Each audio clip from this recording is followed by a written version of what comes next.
Hello, people, and welcome to the fifth session of WiDESIGN Fest'21, brought to you by UMO Design School. Excel your career in design by opting in for a full-fledged design certification course and masterclasses. And good news for you, cohort starts on April 10th, so that's pretty soon. Sign up if you're interested. And on the other front, I'm back at hosting after a couple of weeks of break. So if you've been a part of UMO, you probably know who I am. If not, I'm Rohan Sridhar. I'm a UX designer and a core team member here at UMO and UX India. I will be your host for this session. We've been having a lot of women hosts recently, but we thought we'll switch it up a little bit. And that's why I'm here. So other than that, I also write a lot about cool stuff at the Exabytes newsletter by UMO. So do check it out at news.umo.design. And that's a little bit about me. So I think we're pretty good to go for the fifth session of WiDESIGN Fest'21. Let me give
Great. I think that was a cool video, firstly. But let me also talk a little bit about what this fest is all about if you've not been following for a while or if you're coming back here for the first time. So at UMO, we've been, encouraging women in design and planning a lot of sessions since many years via UX India and a lot more. It's been quite a long time since we've been doing that. This year, we've kind of expanded on the platform and, put in our efforts to make this a little bit bigger, and that's why it's been going on since a month now nearly. And as you know, we've kind of have a grand vision for our program here, and that is to educate and empower a million women with the design skills and confidence to get a job by 2030.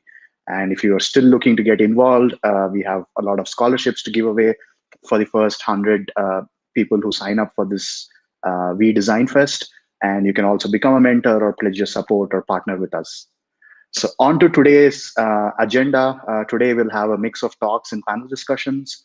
We will hear and debate around many topics from really cool women who are making huge leaps in their careers. So if you're excited, share your excitement with us by commenting and sharing your thoughts on any UMO social platforms. And with that said, let's get started with our first speaker. We have Vidya Apu, who is currently working as an experienced designer at Shop 101 and also as an adjunct professor at IDC Bombay. Today, she'll be talking about the business of empowering women. In her talk, she will talk about her journey of being the only woman in the company's core team and juggling work as a new mother at a fast-paced startup. So very excited for her talk. Vidya, over to you.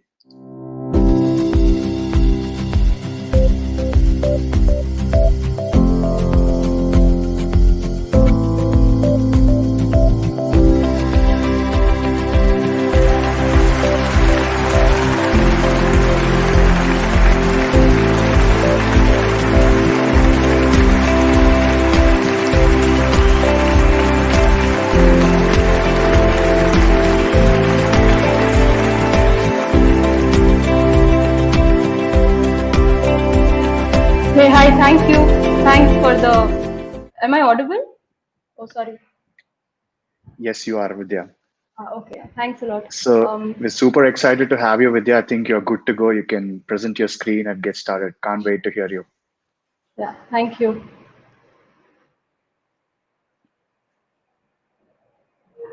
Is my screen visible? Yes, it is now. Oh yeah. You can Thank you put it so on full much. screen. Yes. Yeah. So yeah, really excited to be here, and thanks a lot, Rohan, for the really nice introduction. So let me start with a little bit about myself. So as I was introduced, I had design at Shop 101, and I'm part of the core team, and I'm also a mother. So this is in chronological order of all the roles that I've picked, and I also mentor students at IDC.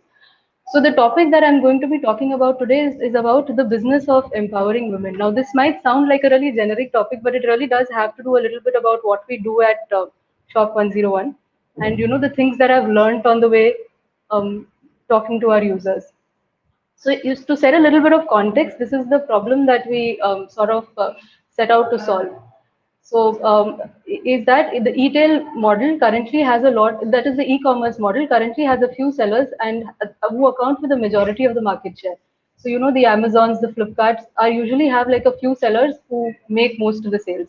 So what we were actually what by in that specific model, what we realized is there is a huge section of sellers who really want to start off, and these are some of our users who are potential entrepreneurs who don't really have the chance to kind of become part of this big space of e-commerce. So that is the problem that we started out to solve when we kind of started with Shop 101. So the entire idea was on how is it possible to democratize e-commerce? Is it possible for everyone to kind of come on board and get and gain by online selling, which is which is something that especially during the pandemic has become something which has almost become like a necessity now that you can't go to shops. So the idea is how is it possible to democratize e-commerce? So just a little bit about what we're kind of doing is your is that is the traditional way e-commerce works is there are suppliers and then you have a marketplace where suppliers put out their products which are then bought by buyers. So buyers go to the marketplace and they kind of buy products, which is what you see in Myntra, Amazon, Flipkart. So the model that we kind of follow is that there are suppliers who put products on the app, and then there are sellers, like the individual sellers who come on the app and they kind of share it on inside their social networks. So this is almost like social commerce, where a woman's social circle is something which is very important and how much she can build on it. And once each seller has a personal touch to the buyer, so they could be selling to their friends, to their family, to even unknown people, people whom they're able to contact on social media. And they come back to the app, they place the order, and then the suppliers take that order and directly deliver it to the buyers. So what this effectively does is it brings in a point where anybody can start selling as long as they're ready to spend that time and build that circle and or already know people. And there is and customers in India generally, the way Bharat works has been that we've always gone to shops, we've always spoken to sellers, and there is this presentation that the seller does, and that's usually how we've been buying traditionally. And this is just making an online version of that, and that is how currently sellers are coming on board and selling to their customers. So what this means is, this is just a screenshot of the app. Is that there is absolutely no that there is nothing that the seller really needs to have a capital or invest anything, which is usually required. There is no inventory that is held by the seller, so she can simply come on the app and kind of look at products and say, for example, she wants to sell this. She shares it on WhatsApp within her social circle or on Facebook, and kind of talks about it. And she can add her margin to this. If this is like a 400 rupees, she adds her own 50 rupees and kind of starts selling it to people. Post that, the product gets delivered, and this specific the buy so she can tell the buyer, and the way women generally, or at least the way the sellers talk, is if they know the seller, then if they know the buyer, then they tell them that this color might suit you, for your body type, this particular type will suit you. And this kind of conversations is what we kind of encourage, and then the delivery is done pan India, and whatever e-commerce offers. And the reseller earns money. That is, for every thing that she sells, she adds her margin, and we do like weekly payouts. So this is in very brief what we do at Shop 101, and what we are kind of trying to achieve. So currently what we have is about 45,000, like we have transacting monthly. Now, this is where it gets interesting. About 70% of our users are those who live beyond metros and tier 2. So we have a lot of users who are from small villages, tier 2, tier 3, and even beyond that. and about 80% of our daily active users are women who are beyond tier 2. So it is like a huge chunk of women who are coming on this app and are trying to make their livelihood. So even in that 80%, who are these women? And as a designer, I've always been curious to really understand what goes on in their mind. What really draws them towards our product to start using it. So some sections of them are college goers who have time, who are who want to actually achieve something in life. So that is one section. Then there is another section of women who are, and all of these are beyond tier two. So, and there is some women who are teachers, or who are in IT, who have a 9 a.m. to 5 p.m. job, but are kind of looking to make more money, and or are looking to achieve independence.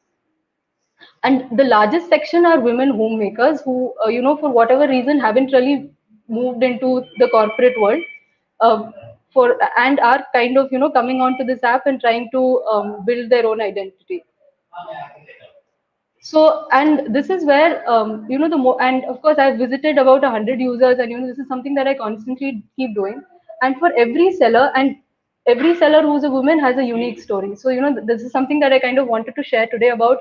Every woman who has been using this app has had something, has had a reason why she's kind of started using it. Like, for example, the first lady, her child was born with a cleft lip, so there was a lot of operation, there was a lot of medical expenses, and her family kind of abandoned her because of this issue, because it's a girl, and there is a medical issue. So she kind of got onto this app and has been pretty much supporting the entire process by herself. Um, then there is the third picture that you see are women who actually are using this app to forward their own NGOs, or the donations that they want to make. So for example, this lady had won a TV in one of the competitions that we kept, and she donated it to a a women's to a women's home, where women with underprivileged women were being housed. So there are various reasons and various motivations that people have to sort of start using the application, and pretty much every woman we speak to has her own story, and it's fascinating how it's not always about earning, but the kind of motivations and the kind of reasons why people come onto the app are very different. Yeah, and of course there are also, while it is 80% women, there are a lot of couples also who do this, because once the other members in the family realize that this is actually working for them, they kind of come on and join in the business and kind of start helping. So just to give you all like a gist of what kind of what are the people whom we're speaking about, so I just wanted to kind of help you visualize the women we're going to be speaking, like I'll be speaking about today. So while I was working on this, the first question, and I think this would apply to a lot of the audience who are probably from metros, or are, I would say, fairly privileged, is how similar or different are we from from the users? At least that was a question that I kept asking myself. I would used to keep trying to draw parallels with my life and their life, and every time I used to talk to them, it wasn't just about design insights.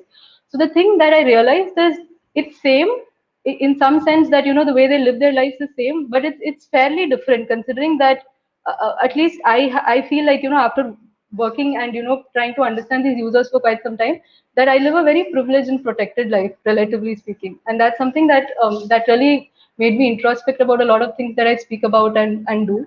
But there are also a lot of similarities, and there are a lot of parallels to draw. There is a lot of learning that can come from how these women live and how our users have been successful. So I've just at least in my mind, every time I think about what are the differences, these are some of the things that really come out very obviously. So the opportunities available to women who are in the interiors of India, where the real India lives, are extremely different. It's not like there are lesser opportunities, but and especially with the penetration of internet, there are opportunities, but they are far more difficult for them to kind of adapt. Traditions, while you might belong to the same religion, the kind of traditions and the kind of implementation of those traditions are very different. And every time I visit their homes, and I kind of the way we celebrate festivals are something which really made me think about how I'm leading my life. Lifestyle value system is very different, because simply because of attaching it to the traditions, their experiences are very different, and hence and when you put all of these two things together, their expectations also become fairly different from the product, or from the opportunities that are provided to them. And as a designer, aesthetics is something that that really got me thinking, because it is it really like, it's very different. Like, I just wanted to give an example. So when I started working in Shop 101, my first thought was, make something aspirational for them would mean the first lady, the one on the left who's holding like a, that is what they aspire to be. But when we ran our Facebook ads, we quickly realized that no, they're not aspiring for that. What they aspire for is, these are the face, like, the one on the right was what really worked. And the basic difference was, their understanding of going forward was, women with jewelry, and that concept model was really interesting for us to understand and kind of take it ahead from there. So I just wanted to quickly put together, my learnings, so that, and wanted to share it, with the audience about the things that I learned from our successful, from our successful users. The first and the most important thing that, and I kind of started putting these things into action, is to be completely unapologetic about communicating directly. A lot of these users, a lot of these women have had extremely difficult lives. So, and they kind of come forward and they talk about it, and it's a relief to hear that kind of thing. So, I tell this to my team also. So don't keep waiting for things to happen to you. So just go ahead and ask for it. And I think women don't really do that very often. Like, you write a lot of sorries in your mail, you don't communicate directly, you think you have to be coy. And I think that is something that has completely changed in my, at least in my understanding, that, there is really direct communication is something that, women should kind of start doing. It could be anecdotal, but at least with a lot of women, now that I've started hiring more, women kind of do communicate less directly than men do. Men somehow seem to, be able to say things directly. So these, are some of the testimonials about how women talk and, how they've been communicating. The second and the most important, I think the second learning is fairly important, is that at least while I was in college, money wasn't something that, we actively discussed. CTC was not something that, we used to put as the most important thing. But now that I work more and more, the reality is that money is power, and that's something I think women need to really understand. Because again, in my experience, appraisal discussions are always fairly more complex with men in the team than they're with women. Because, women tend to, I say a number and women tend to agree with it. And again, could be anecdotal, but this has continuously been happening with me. Where I even had a case where, one guy came up to me and told me that he's getting married, so he needs like a bigger bonus. I'm waiting for a day where, a woman would come up to me and tell me that, I'm getting married, so, give me a raise. Usually women come and say, I need more flexible hours, I need more leave. That is usually the conversation that happens. But money is plays a very, very important role. And, and this came from our, and this really hit me hard, where she said that paisa bolta hai, where, money talks, that, that is where it is. And I think women really need to, and this probably needs to be a completely new thing in itself, where, how do you do financial planning? And that is something that women really need to get ahead of. The third learning that I've kind of learned from our users is, while they're competitive, they really have some things that they really value about. They don't lose themselves in the competition. Like, for example, for women, the biological clock is usually always running against the career clock. So, there was this lady who had a very simple logic to it, that, I will lead my life because my son's always watching me and he's going to learn from me. So I'm going to be very honest with whatever I do. And, the way I conduct myself is what is going to be, impacting the people. So in that sense, a lot of times we have to make our career choices according to in line with our personal lives. But I think that this is something that I learned, that I should be able to say no. While I can be extremely ambitious and competitive, I really need to protect myself when I really want to do something that I care about. Oh yeah, this is the fourth learning, which is also very, very important. Is for women to move ahead, and I see men doing this really, really well. Is, to find someone who's going to be your supporter. Find someone who's going to talk about you when you're behind your back. Who's going to talk behind your back nice things about you.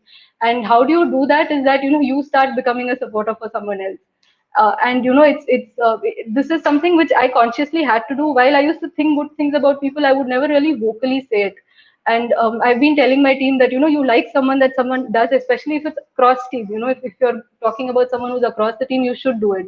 So we have a seller who's physically handicapped, but she and she has been that way, wheelchair bound, since a really long time. Since I think, like, at least she mentioned about her childhood.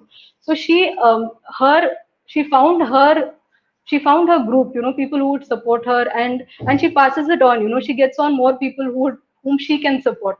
It's very interesting how those who have these difficulties are the ones who really understand the sensitivity to be actually become that.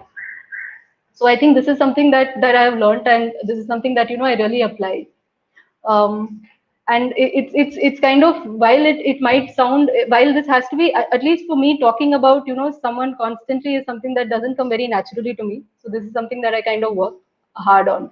Now, not about my users, but this was just one last thing that I kind of wanted to add about something that my grandmother said, which I thought generally women should know about, is that traditionally in South India, or maybe all across India, there are pickles that are made in these jars.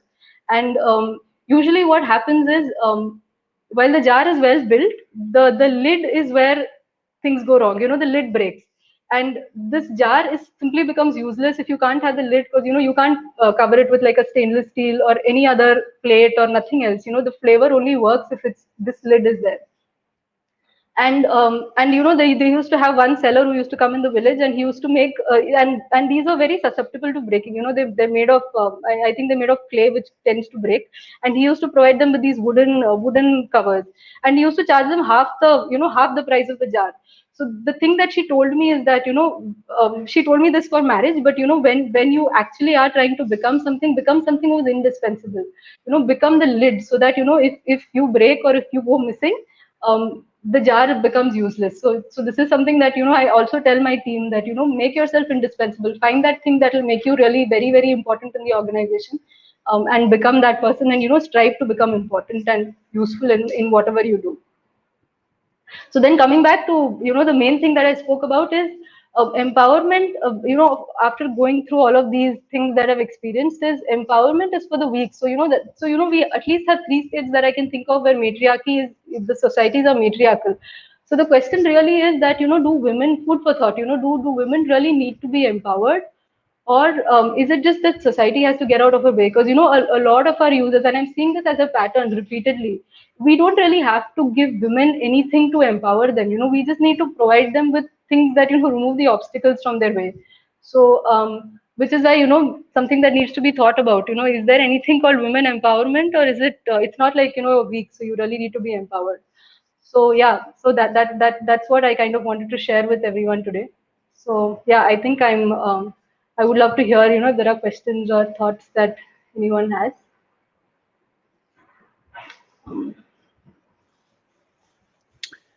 Hey Vidya, thanks so much for that presentation. I think it was awesome, and the way you spoke about things showed a lot of dedication with your work, Thank you. and thanks so much for that.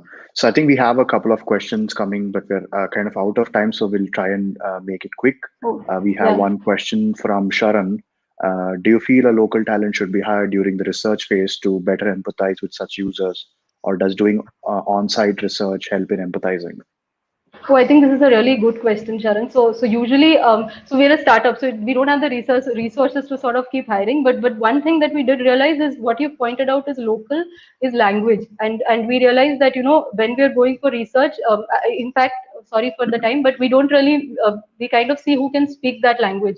So if you're going to Tamil Nadu or Kerala, then it's kind of me. Or and that time design kind of becomes secondary, because anybody from customer care, from tech, we pretty much pull out anyone from the team. And like if it's going to West Bengal, then we make sure that we're taking people who can speak Bengali. So yeah, I completely agree. Empathizing, at least the first step towards empathizing is being able to speak the local tongue. So that is something that we do. But if yeah, I agree. I mean, if we are able to have that kind of resources, then yeah, we should be. It kind of makes sense to kind of be able to take local resources. Great. I think I hope that answers it. So we'll take one more question from Surbi, who asks, once women started to become financially independent through Shop 101, how have you created more education about managing finances for them? Oh yeah, so one of the things is, so we started like an internal fund where women are able to kind of come together and pitch in. But the thing is with earning is that a lot of them want to put it into education. So a lot of times, we have these internal groups where women can talk to each other and talk about, what are the best possible uses of money. So we kind of have built an internal community about how they can manage their finances. So, because it's a fairly inorganic, it's not really that, it's a fairly organic space, even managing finances. So mostly we get women to talk to each other, and we have those sessions where we help them, manage their finances better. Great. So thanks so Yeah. much for all this. I think there are some more questions. If you have the time, I think you could go to YouTube Live and kind of answer them. Otherwise, thanks so much for being here. I think that's an excellent talk, and I hope Thank there are a you. lot of takeaways. Thanks. So I think it's now time that we move on to our next speaker.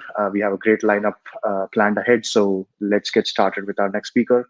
Uh, and this I feel like it's deja vu for me because I feel like I recently introduced her at UXI 20, and she's been a veteran at UXI since many years now. But here she is with 10 years of experience. She has a strong sense of research, conceptual design, interaction design, innovation, and visual experience design. She believes in the magic that design brings to every human it touches. And currently, she's working as a senior product designer at Centime Inc. So, Sneha, you're on. Let's get started. Thank you for that introduction. And yes, this does feel like a deja vu. No doubt about that. But really glad to have you here, Sneha. I think we can get started with your presentation. Looking forward. Thank you. Is my screen visible to you all? Not yet, but if you have shared it, we'll pull it up in a bit. Sure.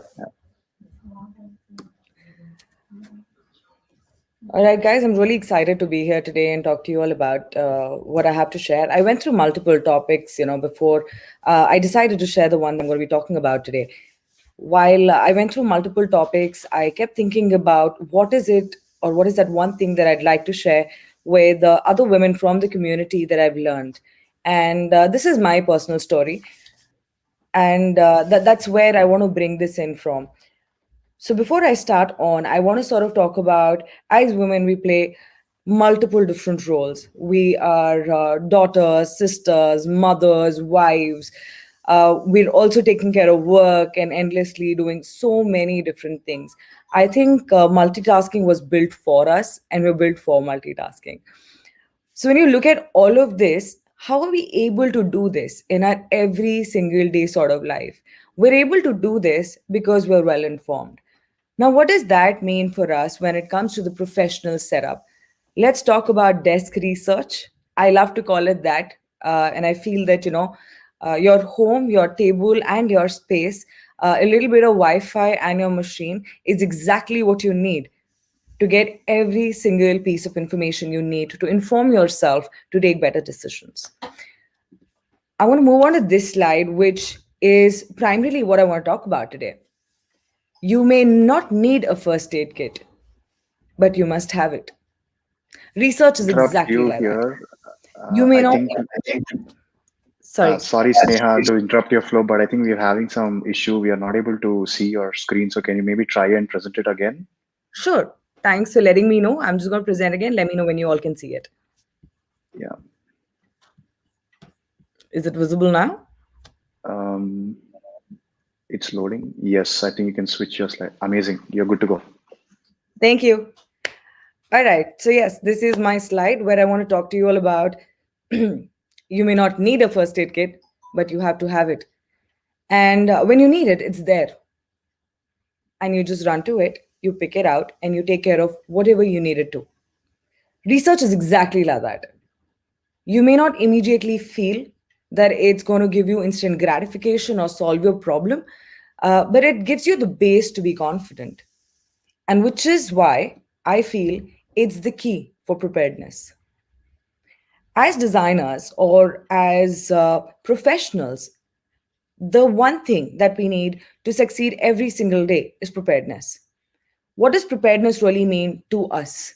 Preparedness means that we know what's in our house, we know what's in our fridge, we know what's happening everywhere in every single corner of our homes, and we know how to use it when the time comes. For example, if you had guests coming home suddenly, you know what all is there in your house, And because you do know that, you're able to make a choice of what you want to make for them. How do you want to take your day forward? So, this is why research sort of helps in our everyday life. I'm going to take you on what we don't focus on in our everyday work life or our profession. We start everything with, okay, you know what, I've been given a project, let me start on it, and I'm really excited, let me get into it. What we miss out is learning about it, learning about the people, the ecosystem, the technology, the industry. And when we start doing this using desk research, it helps us sort of prepare ourselves better. Over the years, what I've learned is to have a conversation with somebody. You need to know about them. You need to know about what their past is like, what they're doing right now, and what is their success criteria. When you can gauge all of this information, you're going to be in a place where you can have a solid conversation, you can make a mark, and you'll also be remembered. So when you start on a project, my suggestion, know who you're going to be speaking to. Google the hell out of them. Go on LinkedIn, read about them. Understand the domain, understand their industry, understand what are the different actors and actions happening in that industry. What are the trends in terms of, how they're going to be doing this year, how they're going to be doing in say 2 years, 3 years. What are the challenges, opportunity areas for growth? Read up about the users. Go ahead and read blogs about, say, for example, if you're designing for supply chain management, go ahead and read up about those users. What do they feel in supply chain management in within your context, within your demographics? Go ahead and read about technology. What is the technology that can be used today, can be taken ahead today? What is it going to be that's going to work out after 2 years, 3 years, 4 years, 5 years, and plan for it. When you have all of this amazing data and information, you're going to be able to have better conversation. When you're able to have a better conversation because you're prepared, you're going to be more confident. And I'm going to take a quick cue from Vidya's presentation. Um, we don't have direct conversations as women, like Vidya said earlier. This is our route, this is our fuel, this is our ammo to have that direct conversation. Why are men able to have that conversation? They bring in data. We need to start pulling that in. We need our arsenal, and that's it.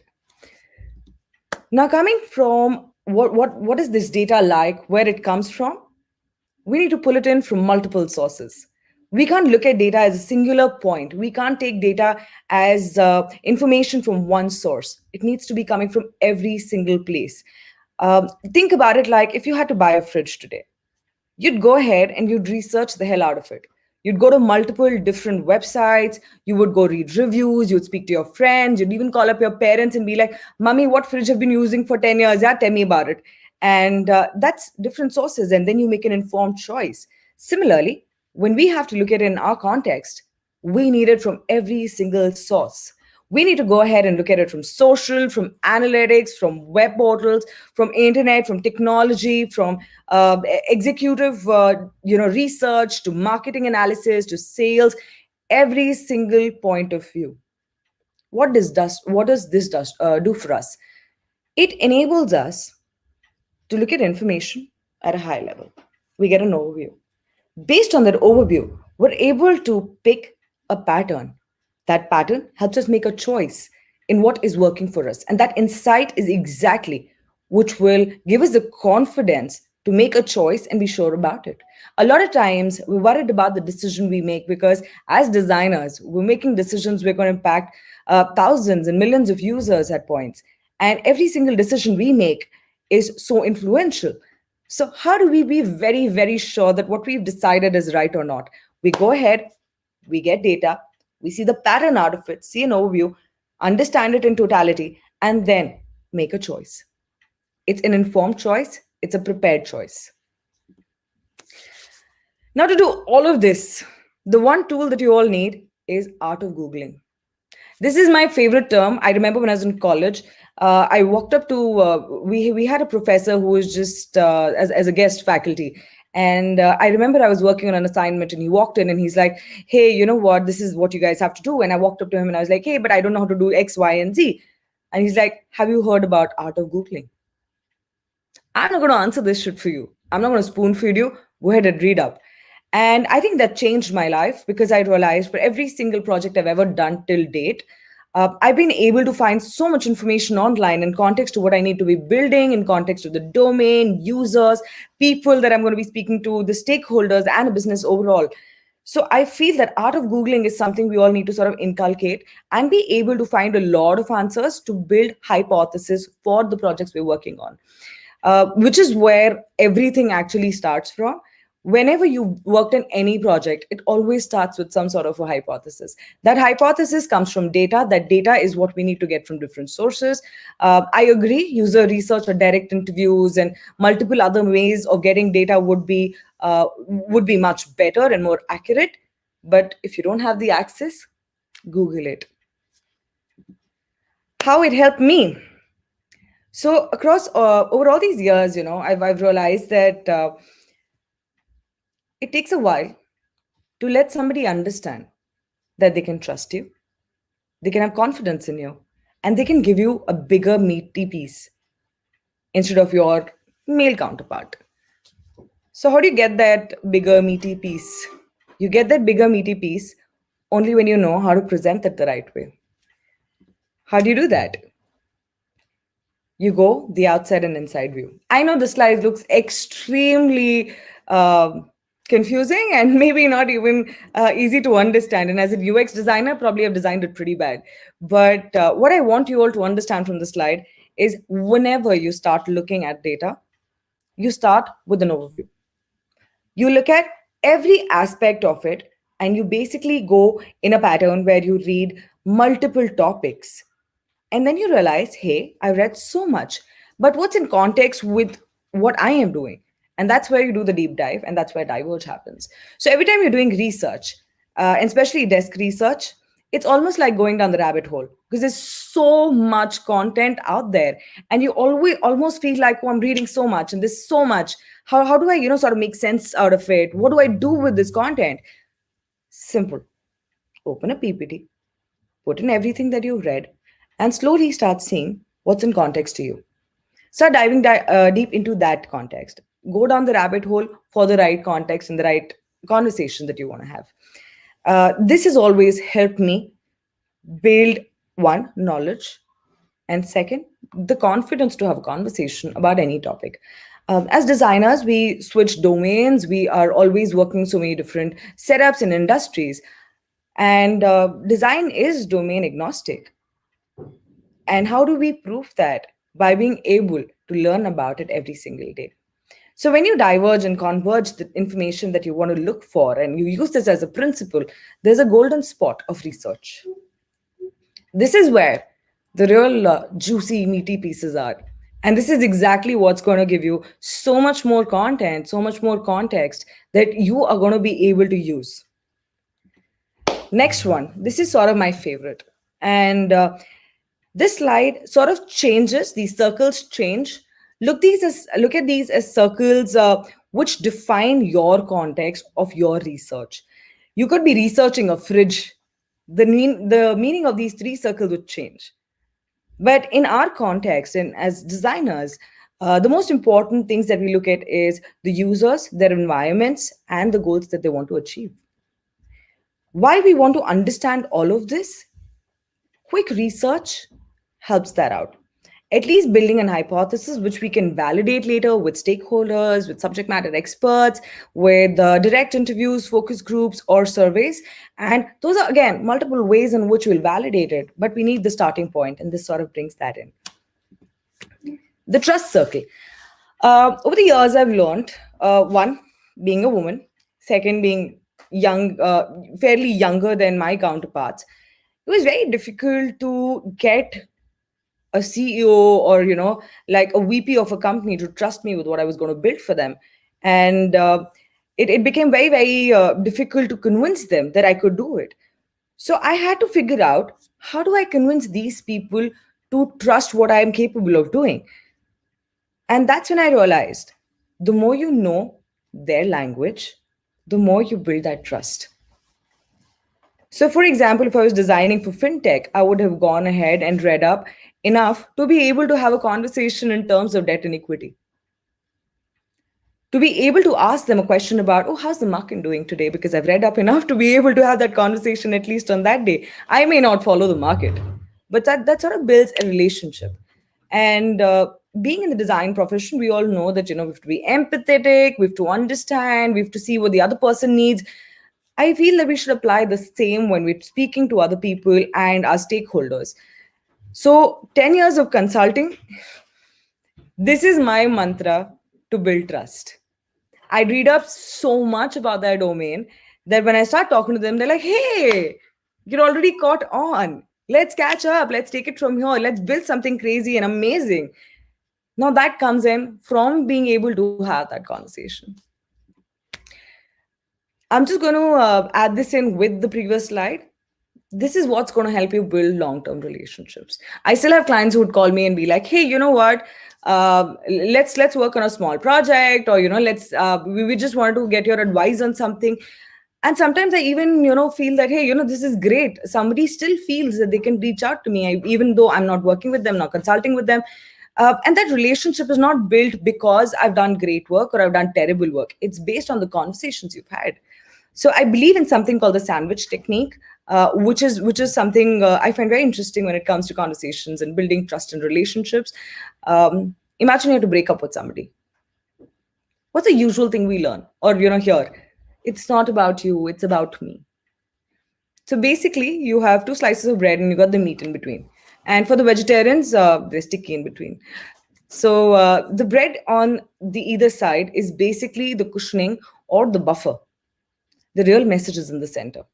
So when you're breaking with somebody, you just go ahead like, hey, it's not really about you, it's about me. We had XYZ problems, but again, it's not about you, it's about me. So again, relationships and trust sort of works in the same context where all the conversations are cushioned and soothed, and we're sort of talking about the right message to them, but being right in terms of a conversation. And this term relationships and also helps people see you as a more professional individual. The control that we would like as individuals, or in the approach of how we see things, would only come when we feel confident, and when we know what we're speaking about, when we know what we're doing. And that control will again be something you will get, and you will be able to sort of take in and demand it and command it by having the confidence to have a conversation with the stakeholders. And I think that again comes back, boils down to speaking the right language. And the right language is only going to come through understanding the domain, the users, the technology, the industry, being able to speak the language of the business. How do you use it? I've spoken quite a bit, but how do we make sense of this? It is basic data analysis. I want you to understand what data analysis means here. After the whole converging and diverging, you've pulled in so much data. What makes the data meaningful? When you analyze that data and you're able to have an output, that makes the data meaningful. That means collect data, summarize it, and start grouping it. It's almost like doing a card sorting or an information architecture activity, but with data. So you start looking at data, build smaller chunks of groups of information that is similar in nature, like an affinity map. Once you see these little tiny groups happening, like you look over here on this exact screen and this image, you start looking at the data and questioning that data. Why? Why does this group come together? So I'll take an example. I was doing this research where we were building a fleet management system for cars. And I went with a bias, and I'll be very honest about it. I went with a bias where I said, you know what, fleets are managed a certain way, and most of the people maybe not as educated, and X, Y, and Z. There were a few biases. When I started researching and when I started reading about the challenges that are in fleet management as an industry, I realized that, my biases were, one, of course, completely wrong and not in the right space.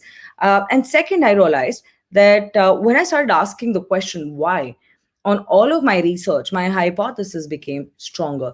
So the second image over here is about affinity mapping and asking the why. So you may have so much more data, but your insights may be very few, because your insights are what answers the why. The answer to the why is what your insight is. And now, once you've got that insight, what do you want to do with it is what the digestible form of the insight is. Here is where the information will have meaning, it'll be actionable, and it's going to have an outcome. So, out of everything that I've spoken about today, I want you to only take two major takeaways. One, preparedness from research, and second, how to make it meaningful and actionable after you analyze it. I call it the step zero, because when we talk about sprints, we talk about so many ways of doing agile. Everybody talks about step one. Nobody really cares about step zero. And I feel step zero is what's going to empower us, our decisions, and the quality of our output. Thank you. That's what I have to share today. I hope you all enjoyed, and I'm open to questions now. Hey, Sneha, thanks so much for that presentation. I think it was wonderful to see you talk here yet again. So I think we have a couple of questions coming in. So the first question for you would be, you spoke about making your data actionable and usable, basically, right? If I'm getting it right. Can you talk a little bit more about how you can synthesize down to making it actionable and usable or even presentable to your customer or client? Um, I'm going to say it's a slope. It's a very slippery slope. It totally mind numbs you. It is painful and it's annoying. So get your data. I usually, I'm going to tell you exactly what I do. I pull out an Excel sheet. I dump everything in it, and I just keep organizing it in groups. So each column for me is one group. I put data in it. And when I have enough of these columns in place, I start looking at it as individual columns, and I say, okay, you know what? All of these 10, 12 statements that I've got from my research, what is it actually, what's the reason for this? Why are people saying exactly this? And when you ask that why a zillion times, you'll get to this one core reason why that is happening, and that core reason is exactly the insight. When you have the insight, then you're able to create a solution.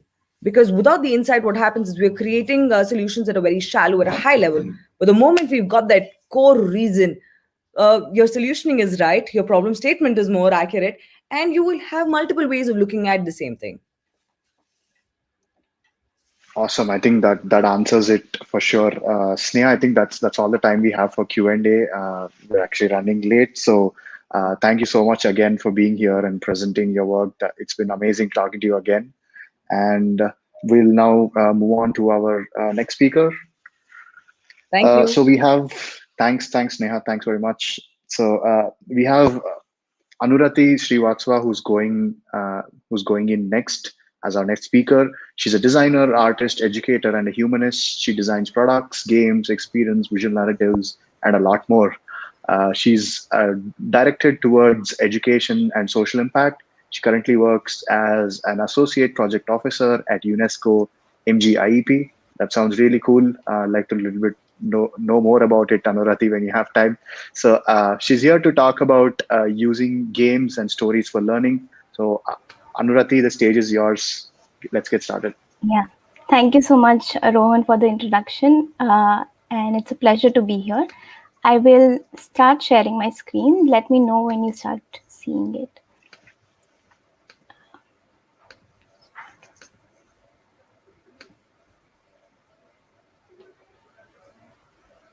Yeah, is my screen visible to you? Yes, it's up. Okay. Okay. So my talk would be a focus on how can we use design to change the world. And it is basically my own personal narrative about the 5 key qualities that I think help me move ahead in my journey as a designer working for social impact.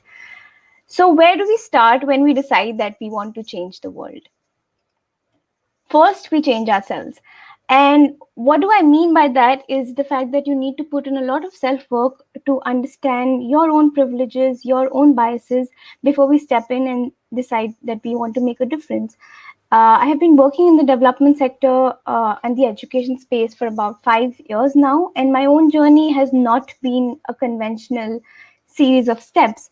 It has involved intense periods of reflection, unlearning that had to be done, to overcome a lot of things that were taught through broken education systems and broken societal values. And the things that have really helped me to always question things around me, to never forget to dare greatly, and have the courage to follow my own curiosity. And above all, trusting that my leaps of faith into the unknown will all make sense one day. So a little bit about me. For the past 2.5 years now, as Rohan mentioned, I've been working at the Games for Learning team at UNESCO MGIP. I design learning experiences that impart social and emotional learning. In the past 4 to 5 years, I have worked in the education space, ranging from small nonprofits to startups to government initiatives and to UN agencies, in diverse roles within the design spectrum. And previously, I was the product manager at Katha, a nonprofit in education, where I led Katha Gazana, a storytelling mobile application in Hindi for 4 to 12-year-old learners, which won the Embinet Award across South Asia. I am also a 2017 Young India Fellow and hold a master's in biology and electrical and electronics engineering from BITS Pilani. So as you can see that my academic and professional experience is a heady, confusing cocktail of different disciplines. And looking back as I connect the dots, I can see that there were 5 qualities that helped me make sense of this meandering journey and move from chaos to clarity. So the first one the first one is play. If I go way back into my childhood, I was a very curious kid, always full of a million questions, and I absolutely loved to read. By the early 2000s, around the era of the internet boom, I was lucky enough to have access to an old clunky desktop where I spent hours and hours designing HTML websites, flash games, writing animated stories on PowerPoint, animating fan videos and running them up on my own YouTube channel. And I think that in those moments of undirected play, when I was doing and making because I wanted to, not because I was told to, by some adult or by some system, really set the foundation for my lifelong love for learning, storytelling, technology, and digital media arts and design. As I grew up, I thoroughly enjoyed the sciences and languages and deserved a passion for reading and painting. And when it came to 12th grade, my family and I were not exposed to a wide array of career and academic options. We didn't even know that NID existed, or design was a legit role that you could take up to pay the bills. So I ended up studying engineering. Luckily, I studied at a college which had highly flexible options, and I took up many electives, whether it be modern fiction, product management, or Hindustani classical music, again playing when I was supposed to be working just because I wanted to. This is a term coined by this very inspiring designer called Jessica Heish. She's a typographer. It's called procrastinative working, which says that the work you do while you procrastinate is probably the work you should be doing your entire life. And I find this so beautiful because it completely erases the line between work and play that society and tries so hard to make. And I think if we are to craft meaningful and joyful lives for ourselves, it's extremely helpful to look back into our childhood and think about the things that delighted us. And to all young designers or even young creatives or people wanting to enter the creative field, a good how might we to ask yourself could be that how might I lead a life where I use my design skills to change the world? How might I play while I work? And that gets me to intention versus skills. I'm a strong believer of the fact that your intentions trump your skills. Technical skills can be learned if your intention and heart is at the right place. So at the end of 4 years of my college, I knew that I would not want to pursue engineering or science full time, and decided to give UX design a shot. So in my final year of college, I worked super hard and created my own portfolio and interned as a UI UX designer for startups in the space of e-commerce and robotic automation. And after a year of doing that, I hit this slight block of disillusionment about where is this going? How is this making a larger difference in the world? How is this solving big socioeconomic problems faced by the world today, specifically in a country like India? And I ended up going into the Young India Fellowship and studying liberal arts, where uh, I studied various disciplines for 1 year across politics, culture, media, cinema, history, which were all interconnected with one another. Again, not a traditional design education at all. And but there, what happened was, I hit a very crucial epiphany of sorts that I'd like to share with you. So look at this tree. So this is a tree, and I used to imagine that, when I was in my early 20s, that all the things I could be as different branches. And if any of you have read the poem The Fig Tree by Sylvia Plath, which is kind of depressing, but it says that the branches spread over her and she's unable to pick up the thing that she wants to be. And I realized that this is not the perspective, not the only perspective to look at things. And instead, if you look at things in a way that, there's so much to do in a country like India. There's so many challenges to solve. There's education, there's financial inclusion, poverty. How can I, as a human, as a designer with a few skills, how can I situate myself within this system to arrive at something that I truly care about and try to make a small dent in the universe? So for me, I realized it was education. And in the past few years, I have taken all different roles within the system of education, as a product manager, as a UI UX designer, as a game designer, curriculum designer, strategy designer, as a researcher, and even a storyteller. Um, so the this brings me to the third quality, and which is empathy. And we in the design field talk about this a lot. It's used as a part of the design jargon, as a part of it being in the toolkit. But I think that when you enter the social sector and spaces where you are the only designer within a team of well-intentioned people trying to come together to solve a problem, there are multiple stakeholders of all kinds, and it's extremely important to be empathetic in a way that you understand the system from various different perspectives. And not just when you're designing, but when you're having conversations with people, to have the humility to kind of invisibilize your research to such an extent that it becomes an inherent part of the participatory process in itself. And never assuming that people who call themselves designers are the only ones to design. And specifically in a country like India, I think even a lot of government officials, in fact, are designing the major schemes that are being rolled out in the country. So they are also designing. And this is what I learned during my time at Katha and working with 4 year, all kinds of people, right from 4-year-old kids from the community to government officials, private partners, teachers, animators, developers, volunteers. And I think this is one very useful skill to have. The fourth one is vulnerability, and I think that, this is one of the most powerful qualities, which gives you the courage to show up when you do not know the final outcome. And somehow it's taken in a negative connotation, but in fact, it's the most courageous act to be your own authentic self and to not be afraid to do the things that you want to do, even when people tell you that no, yeah, probably you would not be the right person to do it. So this courage to leap into the unknown, and to be very fearless about it and going to it with a sense of play. So for example, after I was at Katha, I had applied for an illustration consultant position at UNESCO MGIP, and I did not even have a solid portfolio in illustration. Most of my projects were in UX design.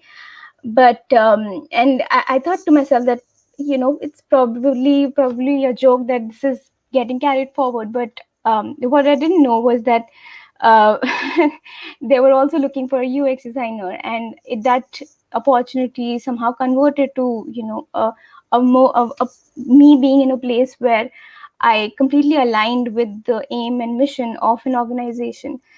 So I would strongly urge everyone, especially women, to dare greatly and apply for the job, even though you think that your experience or your academic credentials are not up to the mark. And I think there are solid statistics to show that men apply for a job only when they meet, say, only 60% of the qualifications required, but women apply only if they meet 100% of them. So I would say go for that job. There is absolutely no harm in trying and stepping into the unknown. The fifth one is resilience. So when you're working in the social sector as a designer, for the long run, one must have resilience, especially in India. The understanding of design is only slowly building up, and a lot of times you have to be your own evangelist for design practice within a particular setup. So you might be the only one voicing the need for design practices, but you to define yourself as a true design leader, you must also have to wait for some process to take a longer time than needed, because uh, we're probably going through a series of change where design will be recognized more and more in the social impact sector. And it is a long marathon, and solutions take a long time to translate to action and behavior change. And hope and resilience and having patience are absolute imperatives. It helps in not just adapting to chaos, but almost dancing with it, and finding clarity within this chaos. And change is a long, slow battle, but every small change which you make, even by just the space that you occupy with your own identity in that position, how you impact others within an organization, every small change counts.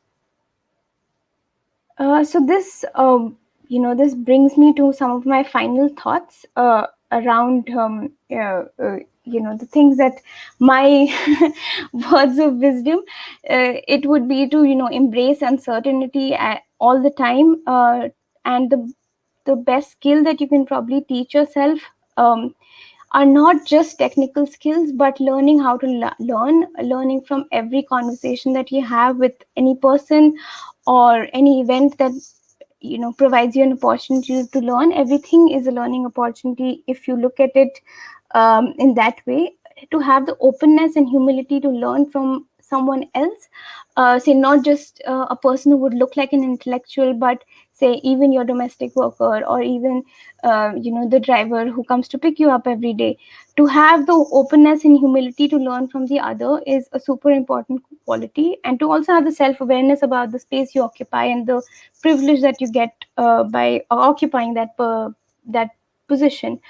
um, Trusting your inner child, always. So whenever I think whether I should take up an opportunity or not, or whether it would be good for me, I try to think of whether a 5-year-old me would be proud of me for making that decision, and will the 70-year-old me be proud of making that decision, and not say someone else or what society expects of you. And fearlessness to be you. So say for example, when I was when I was early into defining myself as a game designer, I first heard this, that you don't look like a game designer. And I said, what does a game designer look like? So I would urge everyone to own their identity, no matter what they do. You can define your own space and occupy it with pride, and you choose your own rules for your life, and do not let anybody else choose them for you. And that brings me to the end of my presentation. And this is my email ID in case someone wants to mail me. But I'm looking forward to some questions. Thank you so much. Hey, thanks, Anuruti, for that amazing talk and those great visuals. I think people liked your presentation style, looks like. Anuruti, I think you spoke about a lot of things, and I just wanted to talk a little bit about how you navigated through those multiple roles. I know you shared some insights on a very high level, but if you can talk about some of the personal experiences you faced, something you had to overcome and which might apply to other women out there. Yeah, I think it takes some time for people to understand that you occupy the space and you're coming from it with a certain degree of experience, especially when you are not accredited by a university. But I think having open conversations with people, and also choosing the people that you work with. For example, if I were to go to a place and their first question to me, so this actually happened, and I went to a job interview and I was in a boardroom with 7 men, and they said that you're applying for this job, and this job needed like a master's in interaction design. You do not have it. Did you not see it? And I said I chose to overlook it, and it's okay if they don't choose me. There are people out there. So I got an offer from UNESCO next month. So I think it helps you find your own people, and always do the hard work. I don't think there's any other way out of it. So that would be my 2 cents. Amazing. So I think, Anuruti, that's all the time we have for questions, but thanks so much for being here. I think it was an amazing presentation and a lot of insights already. So thanks so much for being here. Thank you for having me. Thank you, Rohan. Thank you. So folks, before we jump into our super exciting panel discussion, we have a great lineup. We'll just go for a quick break, less than 30 seconds, and we'll be right back.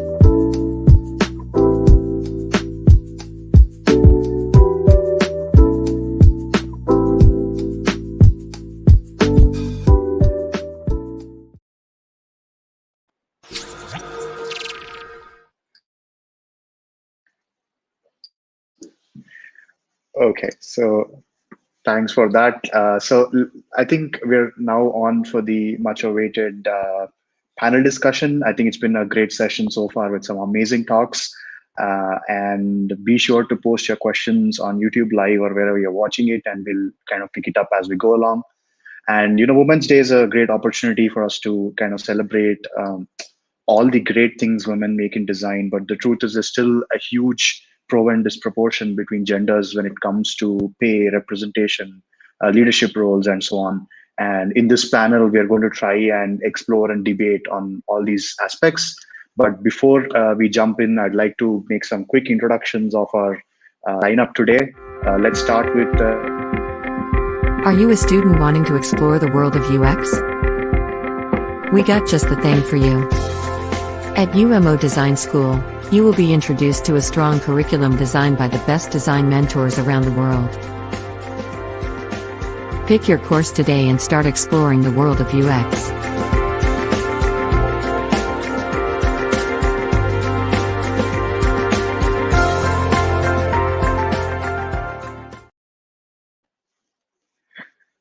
Yep. So I think we just rolled an ad for you, for those of you who are interested in UMO Design School. Sorry for the timing, but let's get started with some quick intros, right? Let's start with Dhanashree Manohar. She's a senior UX designer at Next UX Design Agency and also an alumnus of MIT Institute of Design. Dhanashree, hey, nice to have you. Then we have Dhruti Soni, who is founder of Women in Design. She's also an independent designer and a creative consultant. Welcome, Dhruti. Then we have Ashumi Dholakia, who's a senior design researcher and strategist at Honeywell, joining in from Atlanta, USA. Hey, Ashumi. And finally, we have our UXI veteran, Jayashree Nagrale, who's a design lead at ServiceNow and also a podcaster. So welcome to all of you. So glad to have this lovely panel. So we had a quick chat, I know, before this call, and we spoke a little bit about the kind of topics we'll be exploring. So there's no sugarcoating it. Let's jump into the real stuff, and let's have a debate. And I'd like to hear multiple perspectives, and I'll try my best to kind of moderate this session. So the first important topic I want to start with, and which I feel is very prevalent right now in most of the IT roles, which is casual sexism, right? And it is faced by, I feel, many women in the industry, and it's I feel it happens more frequently than we care to admit. And I've heard stories where women said, and I quote, they are used to this, and that is completely not acceptable, right? So how do you stand up and tackle such a scenario? Maybe we can start with Dhanushree. Yeah. Thanks, Rohan, for having me here. And to answer your question, first of all, I would like to say that I have been very lucky not to face casual sexism in either the corporate world or in the current position I am in. I have always been given a sort of a full free reign to work in. But yes, I do have a couple of, say, friends or colleagues who have been facing this issue. Most of the time, what happens is, and this is my opinion, that we the sexism has such deep roots in our psyche, especially for India, that we also accept it at times. That okay, if in a group of say 50 guys and 50 girls, if you have been sort of ignored or you face sexism as a group or even as an individual, at times you do sort of accept it and you don't stand up to it. Uh, Specifically, women who do stand up to it are generally sort of noted or generally pinpointed as maybe being dominating, shrill, etc. And I think it's a slippery slope going from there. But yeah, so I hope that answers your question in a way. Yeah. So yes, let me just kind of build on top of it, and any of you Mm. could kind of take it from here. So it's been going on for a while, right? And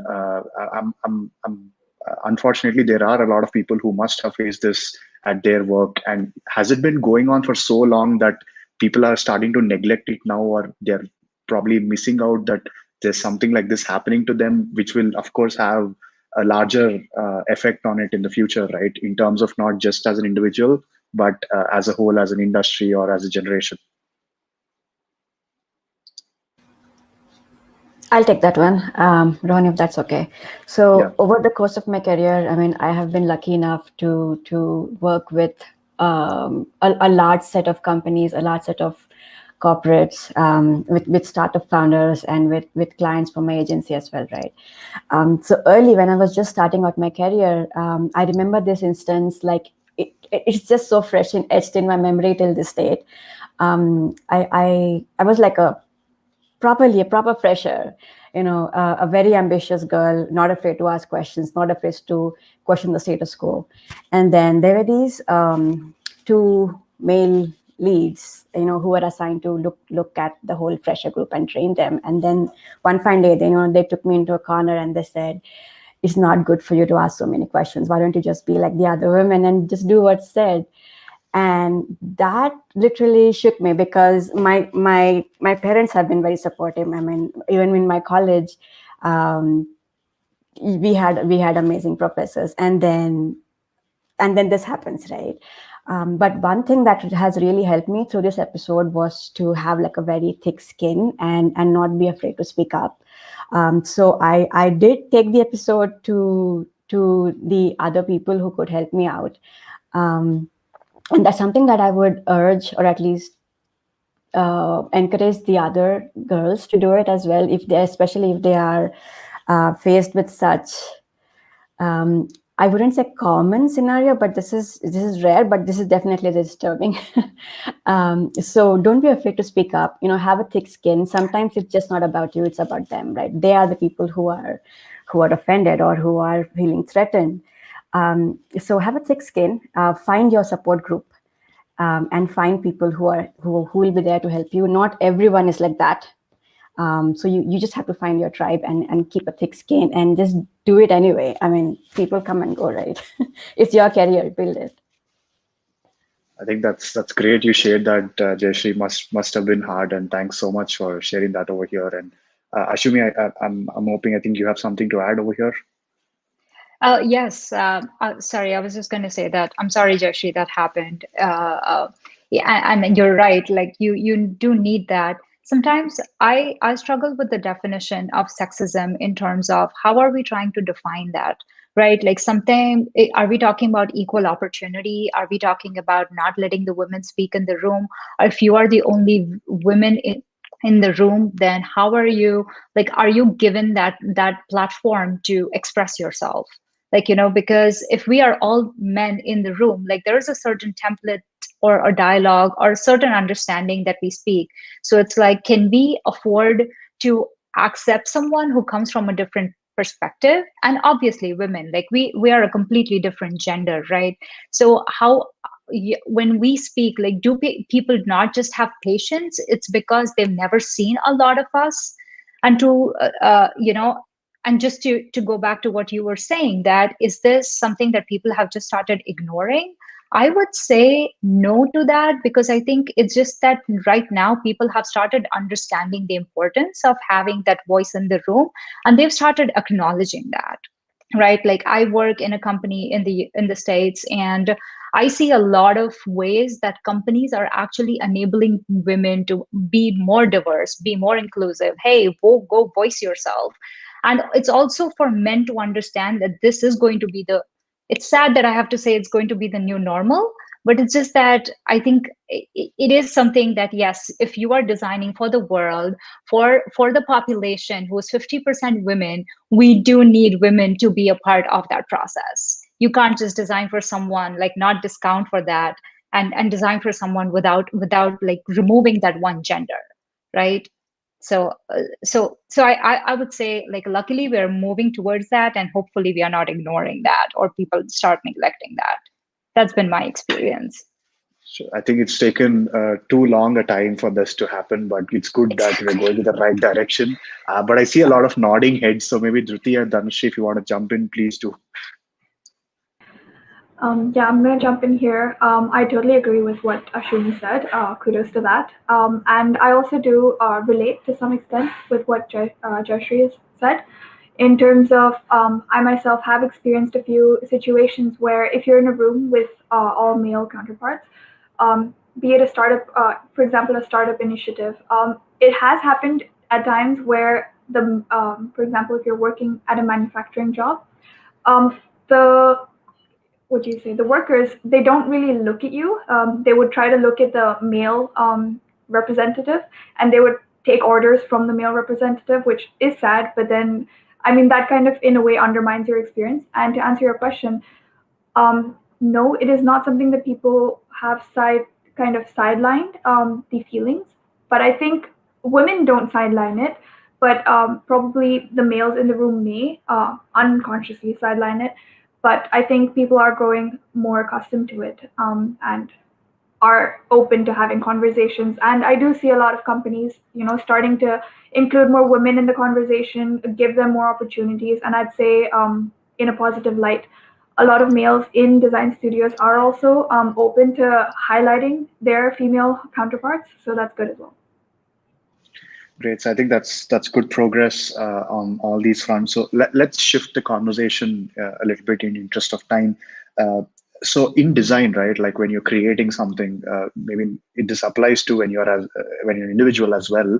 But when you design something, I think there's a lot of gender stereotypes which are already present, right? And one simple thing which I can think of is, maybe pink is some color, or some soft pastel color, something used for a girl, and some bright colors you use for guys. And this applies a lot in terms of when you're building something in terms of a UI, or in terms of any design, basically, right? And these days, I know there's a lot of representation happening in terms of the culture, in terms of the people you show in your visuals.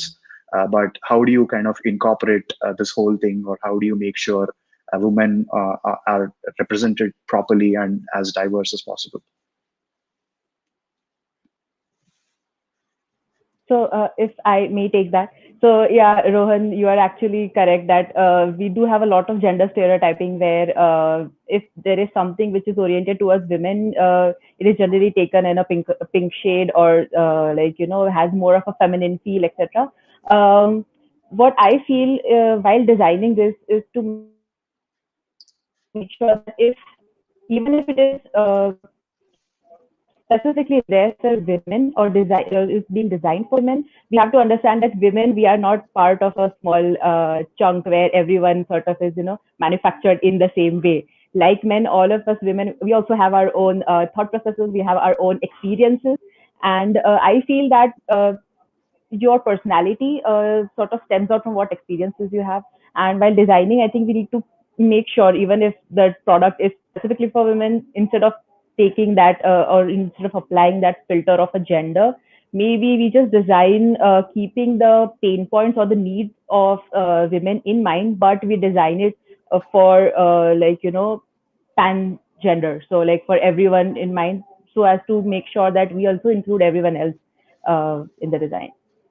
And along nowadays, so sorry, just one more point. So nowadays, gender is not just male and female, right? We have the LGBTQ community as well. So I think the gender lines are blurring a lot, and hence, instead of just defining things like male or female, I think we should be considering the full spectrum of gender identity into the equation while designing. So I think that brings up a very important point. In fact, my next point, right? Like, what are the steps you kind of take to defeat these stereotypes, or become gender neutral? Maybe Ashumi, you had something. Do you want to add on this? Yeah, I was just going to say what Dhanashree said, that, how we need to be more inclusive about everyone. I feel when we, for example, for the color perspective, like, because we want to market a product a certain way, it's the way entrepreneurs and the corporates have started dividing these colors and selling products targeting that audience. Right? It's kind of bad, because I've had like there was an example like where my friend was like, I have a son, but he wants to wear pink, and none of the stores over here actually had a pink guy shirt. And when you're little, you can't really do that. But, so she actually had to call like the shirt from the other place, like outside this country, because he couldn't find that pink t-shirt. So it's just that we need to understand, if we like pink as women, or if we like pink as a man, like, we should be able to own it. Like, we shouldn't let like corporates tell you like, sure, I have pink t-shirts, but it's like, I like it, right? So it's like, how do you just own what you do, but you don't let people dominate and tell you what you need to do? Like, you don't have to like pink if you're a woman, because these things then start going into a thing that when you think about pink, then the psychology is that you also like Disney princesses, then you go and watch more of that, and then women can never be engineers. So it's about that entire psychology of what you feed in, because you think that there's just this start with the simple pink color. Like, you don't have to think of women being soft and protected because they like pink, like, so just we need to differentiate that in terms of the preferences that you kind of bring up women in your own family, or girls in your own family. So I think that's a great take on it. So I think we all have good audio connections, so maybe you can all unmute and probably keep this a little bit more alive. In case there's some disturbance, we'll try and mute you from the background. Don't mind that. But let's take this up a notch a little bit, right? And I have one very very important topic to talk about, and I think it's been mentioned in today's talks as well, which is gender pay gap, right? And it's an established fact that might not be, I don't know if there's any data supporting it for the design industry, but it's an established fact across most industries that women are paid lesser. So do you think this is prevalent in your experience in the design industry, or is there no transparency, or what's the problem here? Do you think there's a problem here, or it needs to be addressed, or what's your take on it?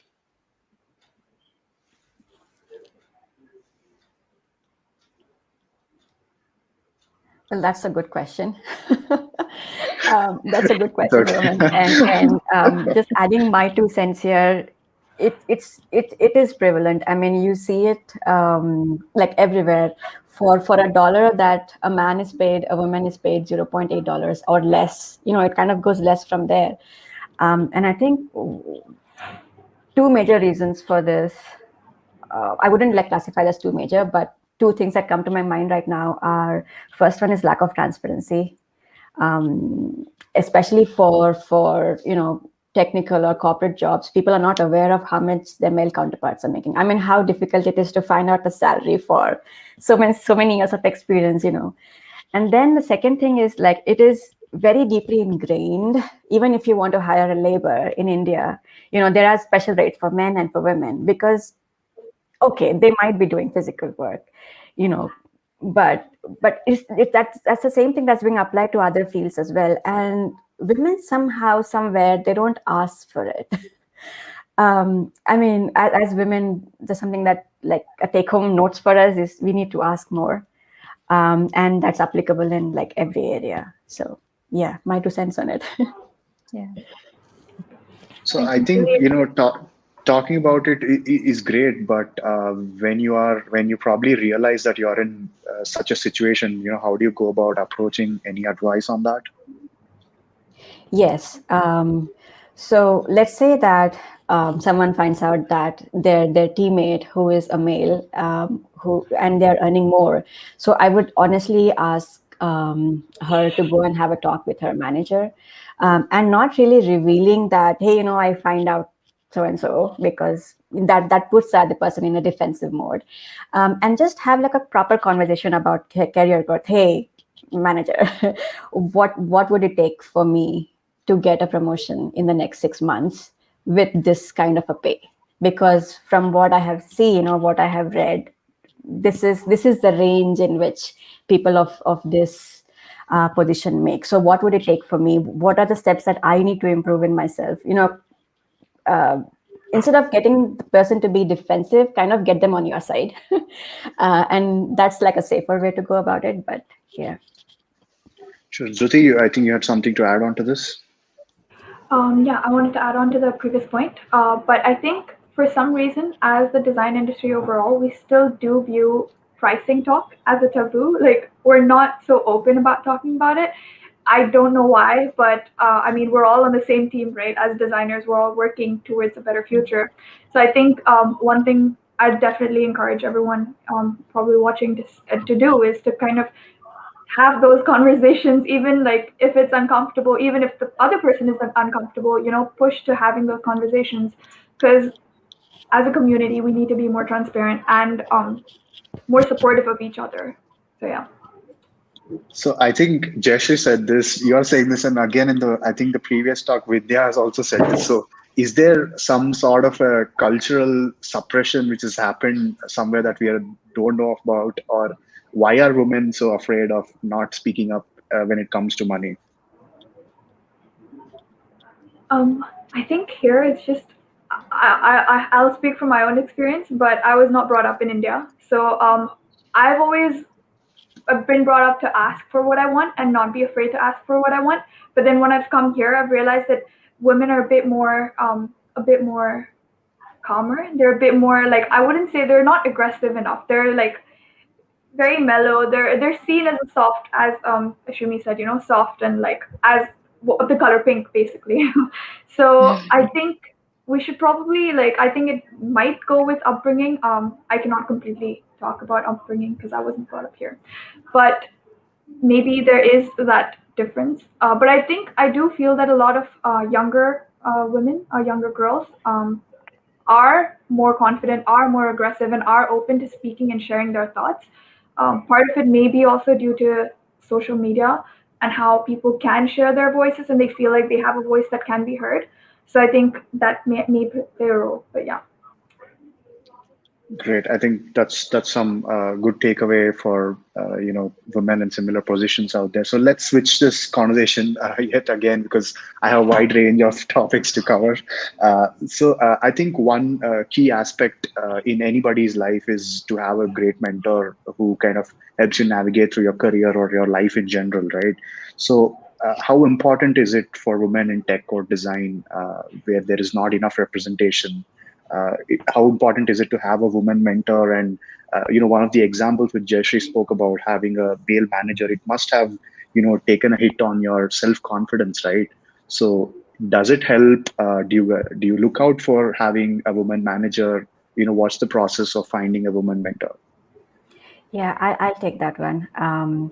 So from my experience, having a mentor or mentors with an S is as important as getting good in your technical skills. If it's not equally, in fact, it is more important, because these are the people, and have mentors in every area of your career, of wherever you want to improve at, and not just one.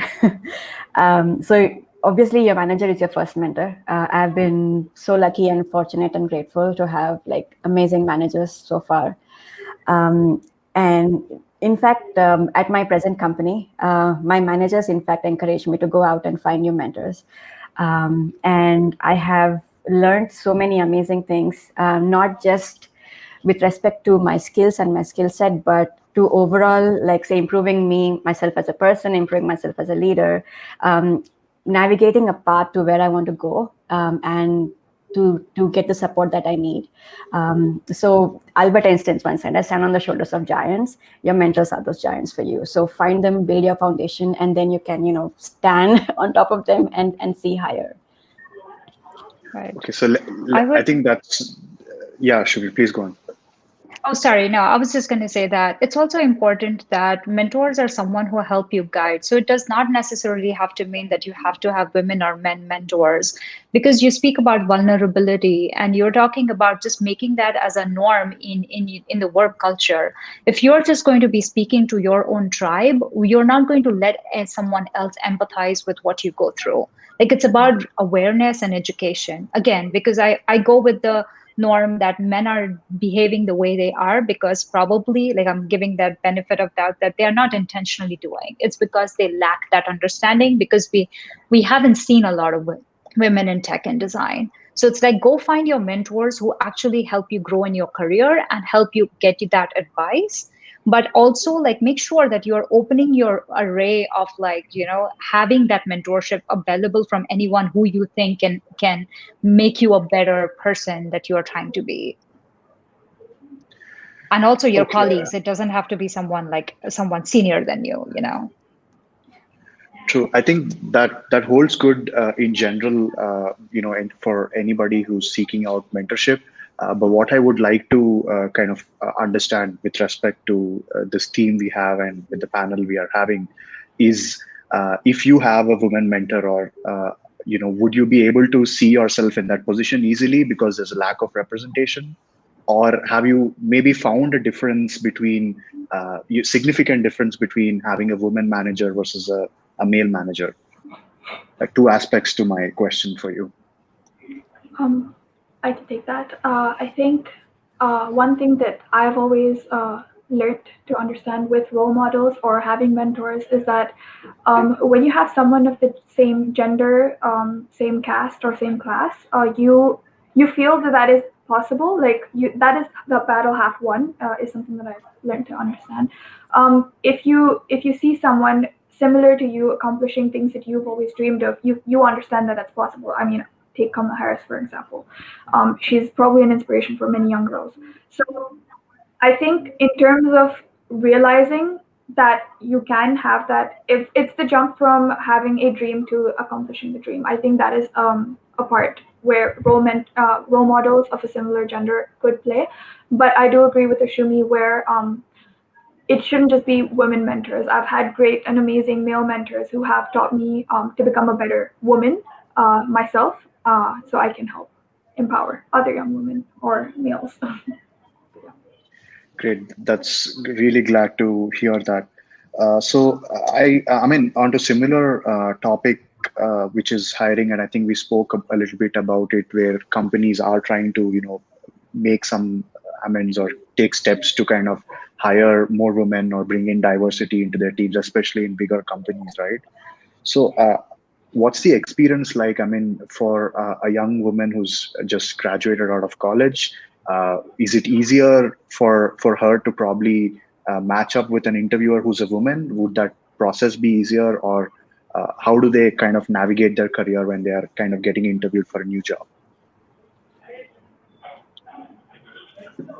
I can go there.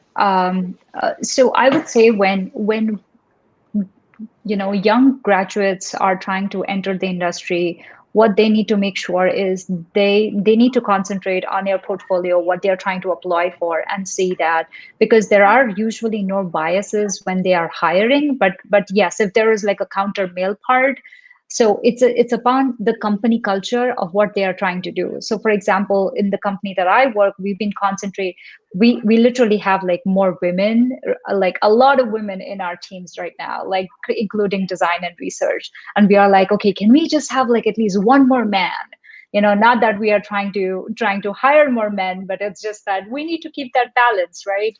So it's about that company awareness, where they say that if we are creating products for everyone, we need equal representation so that we can have all the voices to create the product that we are trying to create, right? So that balance is very important. But then again, like, you are trying to give women more opportunity, so make sure that you are giving that opportunity, even though, like I don't want to say, like, even if you lack in your professional talent, but it's like, it's important to have that voice equal, which eventually can get into, like, you can train a person to be better, but make sure you're giving that opportunity if you don't have that equal voice.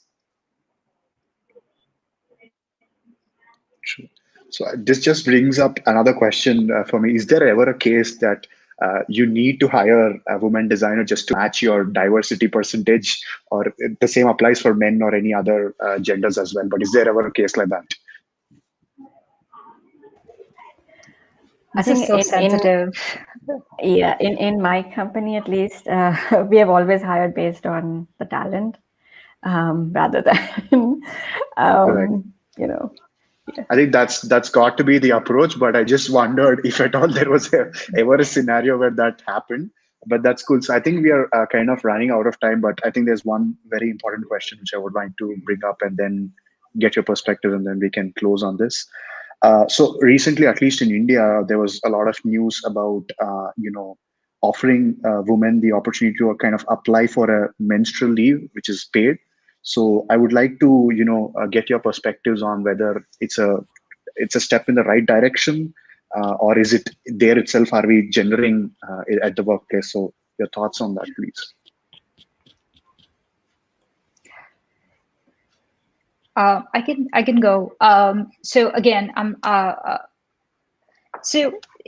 so now talking about menstrual issues, right? Like, how much are we, like, as a society, like, aware about, like, how much pain do women go through that, right? Like, so having an option, in my opinion, is better, but it should not be compulsory, right? Like, if some women go through that, which is really painful, and if you're not able to perform, and if you're forced to do that, yeah, sure, like, I always want to have an option. But if not, like, you can, it's okay to be absent, or it's okay to be there if you don't want to take it. I agree with Anybody would that. like to add to that? Yeah, please. Go on.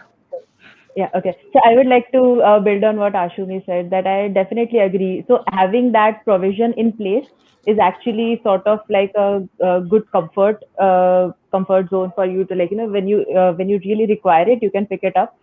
Because at times what happens is, whenever someone is going through pain or some certain issues, you don't really, for the company itself, you cannot really give your 100%, right? So in a way, it's a win-win for both. If women take, like, say, 2 days off, that they are going to come back to the office roaring, refreshed, and ready to give their best. Yeah. Dhruti, you were saying something? Yeah, similar to that, they've actually covered whatever I was going to say, but I'd just like to add my 2 cents and be like, yep, I think having the provision is good, because sometimes it is torturous for women to actually go into work while not feeling their best or on their A game. So yeah, it is definitely better for the company and employees as well. Yeah, I'm going to play the devil's advocate here a little bit. And kind of, like, think of it in the other way, right? We are coming from a culture where there is a lot of bias, where our male counterparts are taking all the bigger opportunities. They are louder, they pretend to be smarter. And somehow I feel in non-tech sectors, like the army, like in the industry, like in the police, where women are as good as their male counterparts, this will be a catch, which will be, like, held against them and kind of undermines their credibility. On the other side, I would also suggest that women need to maintain that work-life balance. If she's not feeling well, if she's not really, if she's in pain, or if she's not feeling well, take a leave. I mean, you have the right to do that. A leave, a proper tagged holiday may or may not be needed, but it's up to us to maintain that work-life balance, to give ourselves a priority, and yeah, that's about it. So there are sectors in which this is very welcome, this is doable, but I'm afraid that there are other places where this can undermine our credibility. Great. I was hoping to get this. Yeah, please. Yeah, so I just want to add one more thing. So I do agree with Jesse that okay, yeah, it does have its cons, but I also feel that at least having something like a provision of menstrual leave also opens up the topic in the office or in the workplace. So it's not taboo anymore to take menstrual leaves, and that itself can be that itself can have a domino effect on other things as well.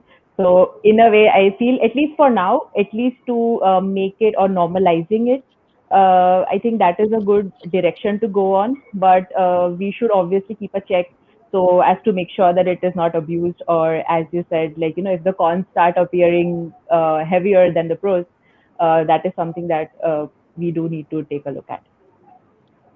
True. So Yeah, actually, but if based the on sorry. yeah, Jyoti, please. I was just saying that, but based on what the cons mentioned, yeah, I do understand that there are some industries where it may not be the best option for women.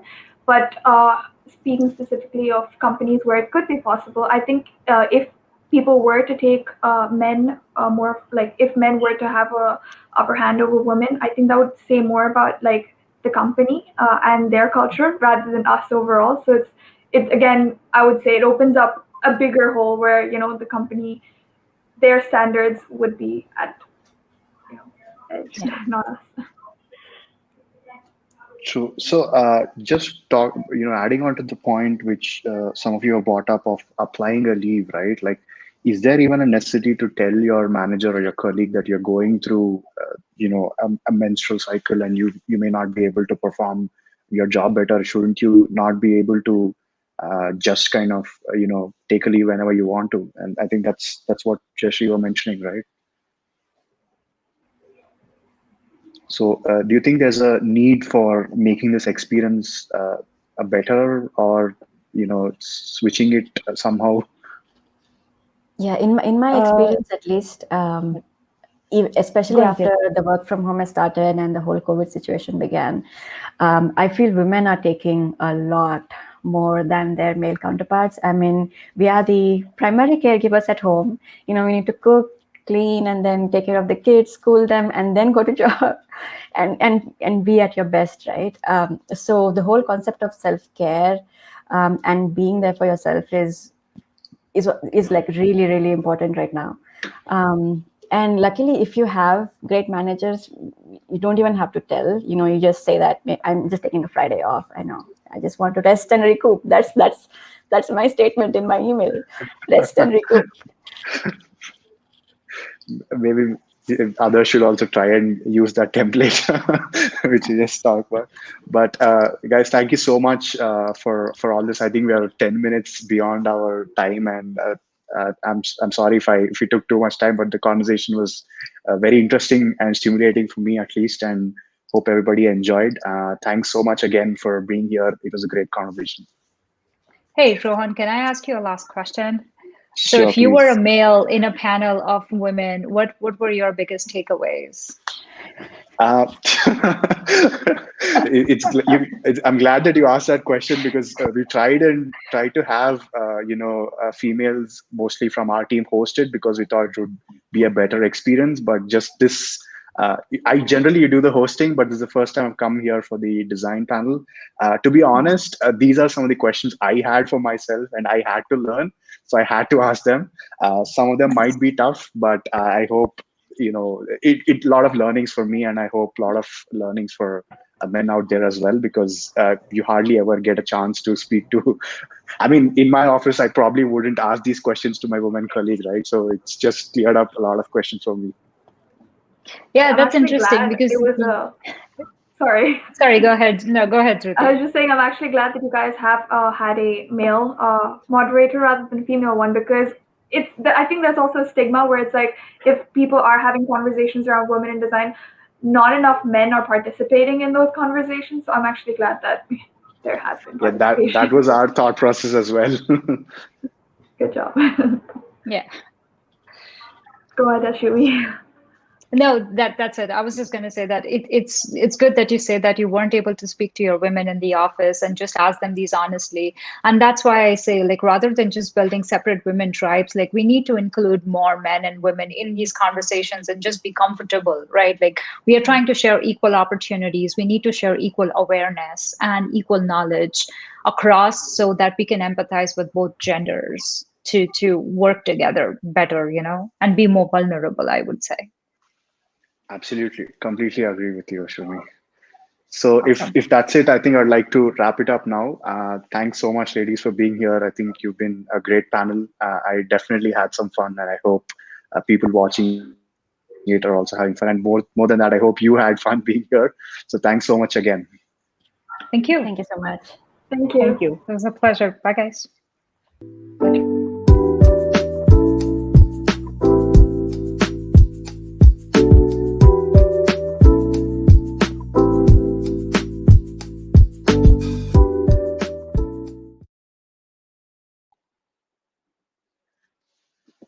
Hey people, I'm back again after a great panel, and today we're going to kind of, as a general thing which we've been doing since a couple of sessions, we're going to show you a couple of jobs and talk a little bit about them, so that you have an opportunity to explore. And if you're looking, maybe this will help you.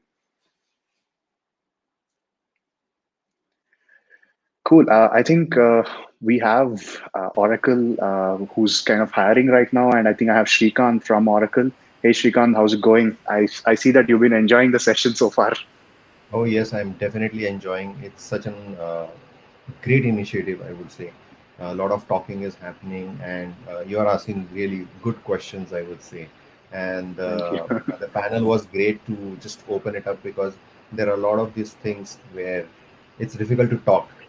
But I'm very fortunate to say that my boss is a woman. Of course, Amazing. at home we have a boss. I think you And said the right thing there. so right from my career, I was just thinking, I was just looking back. I was like, okay, my first job was okay, but my second job, I had a women boss, and she's amazing. I'll tell you, we are still good friends, and she has helped me shape up my career also. So I was just thinking, wow, so many things exist, and these people are talking. I was fortunate that way then. I'm glad Okay. you really felt that way. So let's talk about Oracle now. That's primarily why I think you're here. So maybe you can Yes. talk us through the job openings you have and a little bit about your culture and what you're expecting from a candidate. Sure. Thank you very much. So, my name is Shrikant, and I'm the senior manager for experience design team. That is the user experience team.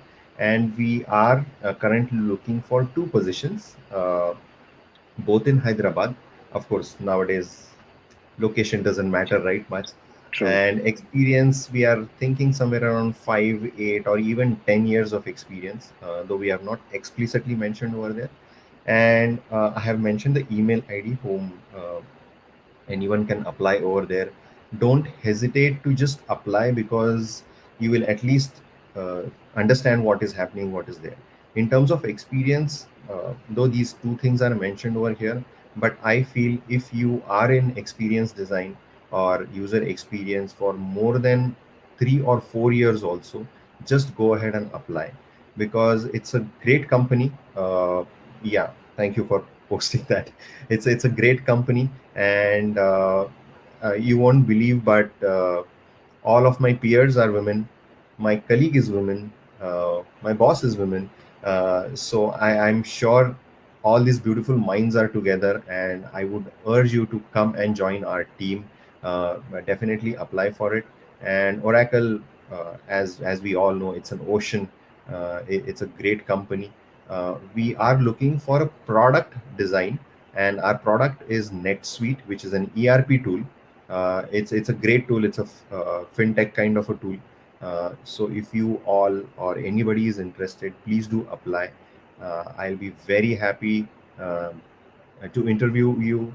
And if things doesn't fall in place, I think I always see this as an opportunity to network together, because I will learn from you, you will learn from me.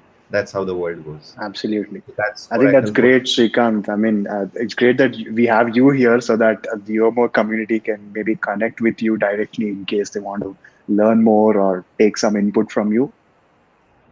Sure, I'm ready to help.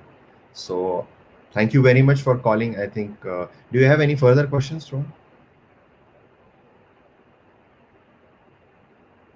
Oh, sorry, I can't hear you.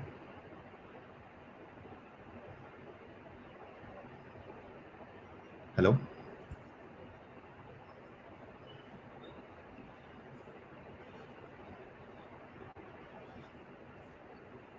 Sorry, Rohan, I can't hear you.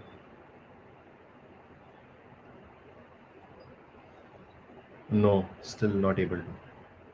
I think it's on mute. You are on mute. Sorry about that. Now, I hope Okay. I'm awesome. Sorry about that. I don't know why I went on mute. Anyway, so I was talking about the design school which we're building over here, and of course, there's going to be a cohort which is going to come out of there soon. And I was hoping if there are any internship opportunities which we could explore via UMO Design School, if you have an internship program at Oracle. Yes. So what I can do is, of course, this is not the right email ID for the internship.